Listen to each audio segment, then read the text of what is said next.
Bismillahirrahmanirrahim. Assalamualaikum warahmatullahi wabarakatuh. Perkenalkan, nama saya Ayu Intan Purnama dari UIN Raden Intan Lampung, Prodi PGMI kelas D. Di sini saya akan menjelaskan tentang penetrasi kebudayaan. Apa itu penetrasi kebudayaan? Penetrasi kebudayaan adalah masuknya pengaruh suatu kebudayaan ke kebudayaan lainnya.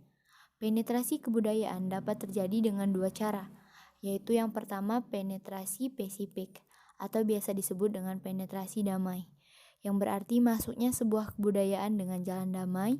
Penyebaran dengan cara damai akan menghasilkan akulturasi, asimilasi, dan sintesis, yang dimana akulturasi yang berarti bersatunya dua kebudayaan sehingga membentuk kebudayaan baru tanpa menghilangkan unsur kebudayaan asli.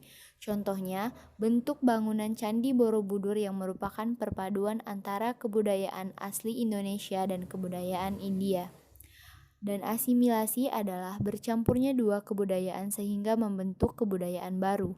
Sedangkan sintesis adalah bercampurnya dua kebudayaan yang berakibat pada terbentuknya sebuah kebudayaan baru yang sangat berbeda dengan kebudayaan asli. Dan cara yang kedua yaitu penetrasi violen, yang biasa disebut penetrasi kekerasan, yang berarti masuknya sebuah kebudayaan dengan cara memaksa atau merusak. Contohnya, masuknya kebudayaan barat ke Indonesia pada zaman penjajahan disertai dengan kekerasan, sehingga menimbulkan goncangan-goncangan yang merusak keseimbangan dalam masyarakat. Wujud budaya dunia barat adalah dari Belanda yang menjajah selama 350 tahun lamanya. Dan selanjutnya cara pandang kebudayaan ada 3 macam, yaitu kebudayaan sebagai peradaban, kebudayaan sebagai sudut pandang umum, dan kebudayaan sebagai mekanisme stabilisasi. Dan yang pertama adalah kebudayaan sebagai peradaban. Menurut cara pandang ini, seseorang yang memiliki kebiasaan yang berbeda dengan mereka yang berkebudayaan disebut sebagai orang yang tidak berkebudayaan, bukan sebagai orang dari kebudayaan yang lain. Orang yang tidak berkebudayaan dikatakan lebih alam, dan para pengamat seringkali mempertahankan elemen dari kebudayaan tingkat tinggi untuk menekan pemikiran manusia alami. Dan yang kedua, kebudayaan sebagai sudut pandang umum. Pemikiran ini menganggap suatu budaya lainnya memiliki perbedaan dengan kespesialan masing-masing. Karenanya, budaya tidak dapat diperbandingkan.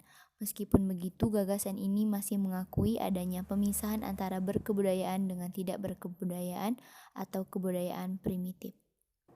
Dan yang ketiga, kebudayaan sebagai mekanisme stabilisasi, yaitu teori yang ada saat ini menganggap bahwa suatu kebudayaan adalah sebuah produk dari stabilisasi yang melekat dalam tekanan evolusi menuju kebersamaan dan kesadaran bersama dalam suatu masyarakat atau biasa disebut dengan tribalisme.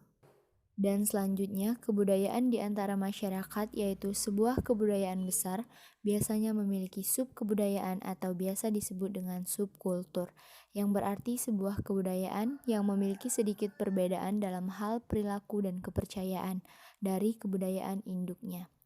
Ada beberapa cara yang dilakukan masyarakat ketika berhadapan dengan imigran dan kebudayaan yang berbeda dengan yang asli, yaitu yang pertama, monokulturalisme, yang kedua, late culture, yang ketiga, melting pot, yang keempat, multikulturalisme. Dan yang terakhir, kebudayaan menurut wilayah. Ada beberapa wilayah selain kemajuan teknologi dan informasi juga dipengaruhi oleh faktor ekonomi, imigrasi, dan agama, yaitu Afrika, Amerika, Asia, Australia, Eropa, dan Timur Tengah, dan Afrika Utara. Sekian penjelasan dari saya tentang penetrasi kebudayaan. Saya ucapkan terima kasih. Wassalamualaikum warahmatullahi wabarakatuh.